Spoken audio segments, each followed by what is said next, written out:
እንግዲህ ፓን አፍሪካኒዝም ሲምፕሊ ለሁላችን በሚገባ ቋንቋ ህፃናቶችም ልጆችም ስላሉ ፓን አፍሪካኒዝም ማለት የአገሮች የእድገት ደረጃ ማለት ነው። ህፃናት አሁን አንድ ሰው በህይወቱ ውስጥ ህፃን ይሆናል፣ ይወለዳል፣ ያድጋል፣ ይጎለምሳል፣ ከልጅነት እያለፈ ታዳጊ ወጣት ይሆናል፣ ከዛ በስሎ ማቹር ያደርጋል፣ አንድ ቦታ ትልቅ ደረጃ ይደርሳል። ሀገሮችም በታሪክ ወይም በአዝጋሚ ለውጥ ሂደታቸው ስናይ የሀገሮችን በእንደዚህ አይነት የእድገት ደረጃ ያልፋሉ ወይም እያለፉ ነው። ለምሳሌ የአብርሃም ዘመንን ካየን በአብርሃም ዘመን ስለ ቤተሰብ ብቻ ነበር ነው። የአብርሃም የሳራ ጋብቻ ሆነላችሁ አይደለም፣ የቤተሰብ ዘመን ነበረ። ከዛ በኋላ ቀስ እያለ ወደ ሙሴ ዘመን ስንመጣ ወደ ነገድ ወደ ትራይብ የሆነው አደገ። ስብስቡ የሰዎች ስብስብ ከቤተሰብነት ወደ ነገድ አደገ። ከዛ ክርስቶስ መጣ ደግሞ ሲቲ ስቴትስ ወደሚባለው ነገር አደገ። እነዛ ነገሮች ተሰባስበው ከሌላ ነገሮች ጋር መተባበር ጀመሩ። የእስራኤል ነገሮች ቀስ እያለ በነብዩ መሐመድ ዘመን ሰላም እሳቸው ላይ ይሁንና ነብዩ መሐመድ ሀገርን መውደድ እምነት ነው የሚል አስተሳሰብ አመጡ። እንደዚህ ተገለጸ። ሀገርን መውደድ እምነት ነው ሲሉ the concept of nation or the concept of state መጣ። የሀገር አሁን ኢትዮጵያ፣ አሜሪካ፣ ኢራን፣ ኢራቅ የምንለው አይነት አስተሳሰብ ከዛ ተወልዶ እያደገ መጣ። እሱን ነርቸር ስናደርግ ከረምን እና ላለፈው 1000 አመት የኔሽን ቢልዲንግ ላይ ነበርን። አሁን የደረስንበት ደረጃ ደግሞ የኔሽን ቢልዲንግ እንትኑን ጨረሰ፣ ኢነርጂውን ጨረሰ። በቃ የኔሽን ቢልዲንግ አልቆ ከኔሽን ቀጥሎ ወዳለው የሰው ልጅ አደረጃጀት የምንደርስበት ደረጃ ደርሰናል። ቅድም እንዳልኩ ልጆች እያደጉ ይሄም ደግሞ ኮንቲኔንታል እና ግሎባል የሆነ የሰው ልጅ ነው። ከሀገሮች አንድ ላይ ተሰባስበው የሚቀጥለውን ደረጃ የሚገነቡበት ነው። በአፍሪካ ደረጃ የአፍሪካዊነት ከኢትዮጵያዊነት፣ ከኬንያዊነት፣ ከታንዛኒያዊነት፣ ከሳውዝ አፍሪካዊነት ወጥተን አፍሪካዊነት የምንገነባበት ዘመን ላይ ደርሰናል። የአፍሪካ ፓስፖርት ይኖረናል፣ አፍሪካዊ ቋንቋ ይኖረናል፣ አፍሪካዊ ባህል ይኖረናል፣ አፍሪካዊ አመለካከት ይኖረናል። ይሄ ነው እንግዲህ ሲምፕሊ ፓን አፍሪካኒዝም የዚህ ነጸብራቅ ነው። ይሄንን ሰብስቦ እንደ ራዕይ እንደ ትርጉም የያዘ ዓላማና ሂደት ነው ፓን አፍሪካኒዝም። ኮሌክቲቭ አስፒሬሽን ኦፍ ዘ አፍሪካን ፒፕል። እኔ ኢትዮጵያዊ ነኝ፣ እኔ ኬንያዊ ነኝ፣ እኔ ምናምን ነኝ ከሚለው ኩራት። ምክንያቱም ኔሽን ቢልዲንግ እንዳልኩት ሊተራሊ ጉልበቱን ጨርሷል። እንዲሁ ነው የምንታገለው አሁን ኢትዮጵያን፣ ኬንያን ምናምን እያልን የምንገነባው ለምንሞክረው እንጂ ራሱ አሁን የተፈጥሮ ሂደት ኢቮሉሽን በግድ እያስተሳሰረን ከኢትዮጵያዊነት ከኬንያዊነት እያወጣን ነው የሄደው። ለእነዚህ ብዙ ምልክቶች አሉ ወይም ደግሞ ማስረጃዎች አሉ። ወደዛ እንመጣበታለን። ሲምፕሊ ግን ፓን አፍሪካኒዝም በቃ አሁን በእድገት ደረጃችን በማህበራዊ ኢቮሉሽን አዝጋሚ ለውጥ እድገት ደረጃችን እየገባንበት ያለ የእድገት ደረጃ ነው። እንግዲህ በቀድሞ አስተሳሰባችን ተጣብቀን በግድ ኢትዮጵያ ሆነን ነው የምንሞተው፣ ኬንያ ሆነን ነው የምንሞተው፣ ሶማሊያ ሆነን ነው የምንሞተው ወይስ የሚቀጥለውን እርምጃ ወስደን ፓን አፍሪካን ሆነን አፍሪካዊ ሆነን ነው የምንሞተው የሚለው የራሳችን ምርጫ ነው።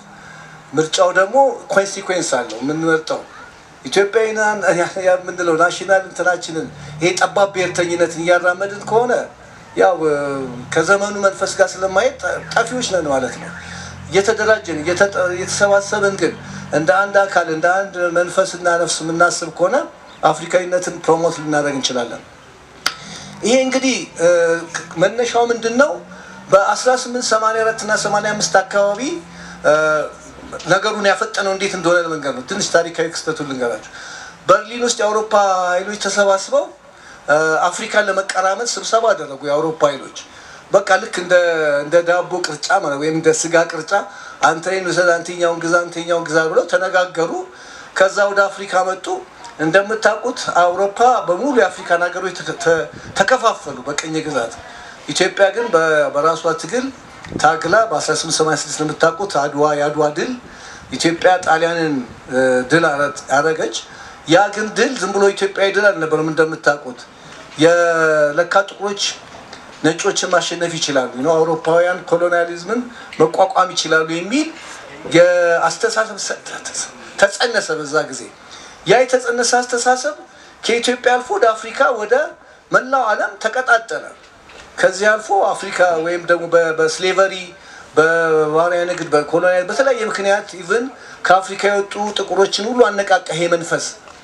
በለካ እኛም እንደ ሰዎች እኩል ነን፣ ማሸነፍ ብቃት አለን ኃይል አለን ጉልበት አለን የሚለው እኛም እንደማንም ሰው ነን የሚለው መንፈስ በአለም ተሰራጨ አፍሪካም ላይ የተሰራጨ ሄዶ ቀስ በቀስ አፍሪካ ራሷን ከኮሎኒያሊዝም የማውጣት ትግል አደረገች እንደምታውቁት ያው ይሄን ወደ ዛሬ ሄድበትም ግን ሁሉም የአፍሪካ ሀገሮች ኦልሞስት ኢን ዘ 1960s አብዛኛው የአፍሪካ ሀገር ነፃ ወጣ ወይ ሁሉም የአፍሪካ ሀገር ስለዚህ እነዚህ የአፍሪካ ሀገሮች ከአፍሪካ ከኮሎኒያሊዝም ነፃ መውጣት ብቻ ምን ያደርጋል ተሰባስበን በፖለቲካ በኢኮኖሚ በማህበራዊ እንተሳሰብና አንዲት አፍሪካ እንፍጠር የሚል አስተሳሰብ መጣ ምክንያቱም ኮሎኒያሊስቶቹ አይተኙልንም በተለይ ኳሜ ንክሩማ ትልቁ እንትኑ እንደምታውቁት የጋና መሪ አውሮፓውያን ኮሎኒያሊስቶች አይተኙልንም አፍሪካን በልቶስ ካልጨረሱ የዚህ የኮሎኒያሊዝም መንፈስ በቀላሉ አይሞትም ስለዚህ ተሰባስበን አንድ አፍሪካዊ ድርጅት መፍጠር አለብን ፖለቲካሊ ዩናይትድ መሆን አለብን አንድ ሴንትራል ገቨርንመንት ፈጥረን ሌሎች እንደ ግዛት እንደ ሪጂናል መሆን አለባቸው አለ ሰው የካዛብላንካ የሚባል ግሩፕ ተፈጠረ የትንሽ የኖርዝ አፍሪካ ሀገሮችና ጋናው ነው በዛን ወቅት ደግሞ የሞንሮቪያ ግሩፕ የሚባል ይሄ የፖለቲካ ፈጠነ በጣም መፍጠን የለበትም አሁን ተባብረን ገና የመንግስታት ግንባታ የሀገር ግንባታ ስላላለቀ ትንሽ በኢኮኖሚ ራሳችን እናዳብር በኢኮኖሚ እንተባበርና ቀስ ብለን የአፍሪካን አንድነት እናምጣ የሚል ቡድን ነበር ግን እንዳጋጣሚ ያው ጃንሆይ በዛ ጊዜ ኢምፐረር ኃይለ ሥላሴ ታዋቂ ትልቅ መሪ ስለነበሩ እነዚህን ሁለት ግሩፖች አቀራርበው በ1963 እንደምታውቁት ኦርጋናይዜሽን ኦፍ አፍሪካን ዩኒቲ ተቋቋመ ይሄ ትልቅ እርምጃ ነው የፓን አፍሪካኒዝም መወለድ ተጸንሶ ነበር እንዳልኩት አስተሳሰቡ በአድዋ ድል ከዛ በ1963 ተወለደ ተሰብስበው የአፍሪካ መሪዎች አንድ ድርጅት አቋቋሙ አፍሪካን የሚያስተዳድር አፍሪካን የሚመራ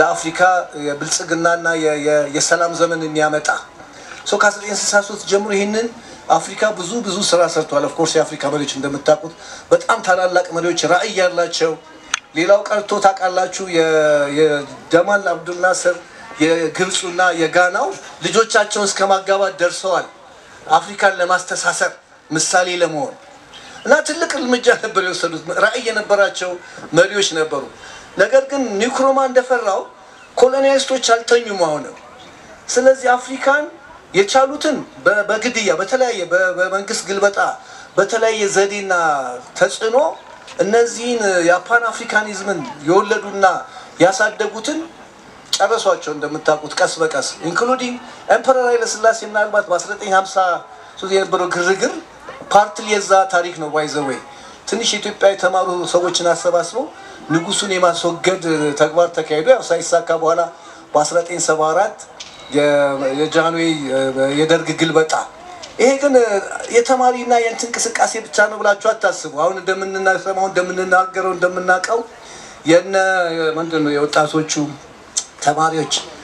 የተማሪዎች ንቅናቄ ነው ብላችሁ አታስቡ ከጀርባው በዊንጌት ትምህርት ቤት የነበሩ እንግሊዛውያን አለ ስራ የተቀመጡ ለተማሪዎቹ የሚጽፉ የሚቀሰቅሱ በንጉሳቸው ላይ እንዲነሱ የሚያደርጉ የኮሎኒያሊስቶች እጅ ነበረበት ይሄ በብዙ ጥናትና እንትን የታወቀ ነገር ነው ለኢትዮጵያም አልተኙ ለአፍሪካ ባጠቃላይ አልተኙ ከዛ ምንድነው ያደረጉት እነዚህ ሰዎች ካስወገዱ በኋላ ኮረፕት የሆኑ መሪዎችን ማምጣት ነው በቀላሉ በሙስና የተዘፈቁ ራዕይ የሌላቸው ለሆዳቸው ያደሩ ብዙ መሪዎች አፍሪካ አስተናገደች እና የአፍሪካ መከራ ቀጠለ ኤኒዌይስ ግን አሁን ይሄ ደግሞ መከራ እንደገና ምን አሳሰበ ወዴት እየሄድን ነው ምን እያደረግን ነው የሚል ትንሽ እንደገና ሙቭመንት ፈጠረ የአባቶቻችንን የፓን አፍሪካኒስት ራዕይ ረስተናልና ይሄንን ነገር መልሰን ማምጣት አለብን ብለው የተወሰኑ እንግዲህ እንቅስቃሴ አሉ አሁን አይደለ መንፈሱ አልጠፋም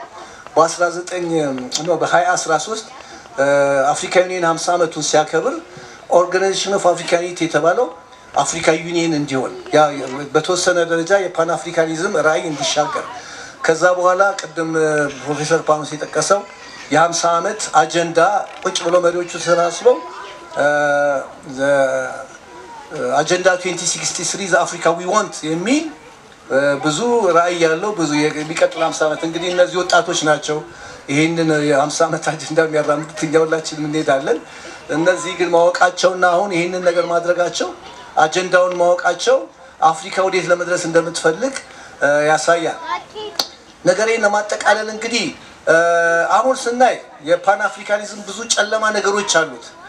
ይሄ ጨለማ ነገር ግን ሁሉ ጊዜ ጨለማ ላይ ማተኮር ጥሩ አይደለም እና አንድ ታሪክ ባጭሩ ልንገራችሁ ኩዊክሊ የኢትዮጵያ ታሪክ ነው።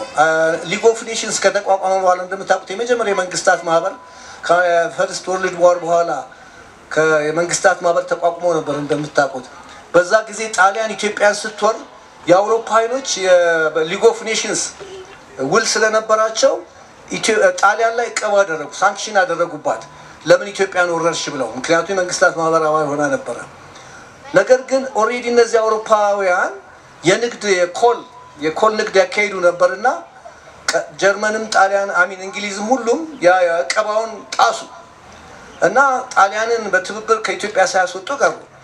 ማን ነበር ኢትዮጵያ የግድ አርበኞቹ ተዋግተው የ5 ዓመት ትግል ካካሄዱ በኋላ ጣሊያን ተሸንፎ ወጣ። ኤኒዌይስ እና በዛ ጊዜ አንድ ሾጌፌን የተባለ ሰው ምን አሉት? ይሄ አየው ኮሌክቲቭ ሴኩሪቲ፣ ምክንያቱም አይዲያው ኮሌክቲቭ ሴኩሪቲ ነበር። ሀገሮች ተባብረው ባንድ ሆነው ኃይለኛ መንግስት ደካማው መንግስት ሲያጠቃ መከላከል ነበረ። ይሄ የማይሰራ ኮንሴፕት ነው፣ የማይሰራ ነገር ነው ሲሉት ምን አላቸው?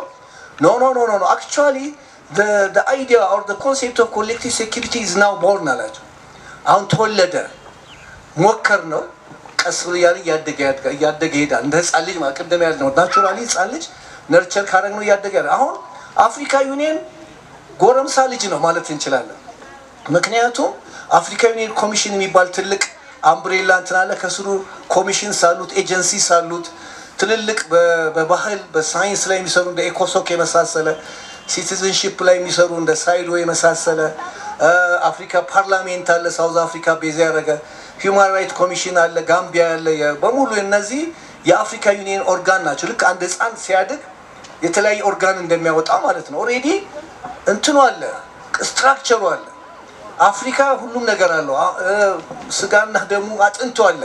ስላልጠነከረ ነው እንግዲህ ከ3000 በላይ ኮንቬንሽናል ቻርተር አውጥቶ አንዱም ኮንቬንሽን አልተተገበረም እንላለን። እንግዲህ ይሄንን ለማድረግ አንዌሪቲዝ የሚለውን የመጨረሻውን ጥያቄ ለመመለስ ይሄንን ነገር አሁን አፍሪካ ከልጅነቱ እንግዲህ በበሽታ እንኳን ላንየው እንችላለን። ምክንያቱም አፍሪካ በብዙ ችግር ተጠቅቷል እንላለን። ከችግሩ ይልቅ አሁን ያለበት ደረጃ ላይ ብዙ ችግር ስላለበት ወደሚቀጥለው ደረጃ ለመውሰድ አንዳንድ ነገር ማድረግ ያለብን ነገር አለ። ወጣቶች በተለይ ወደፊት ሊያደርጉ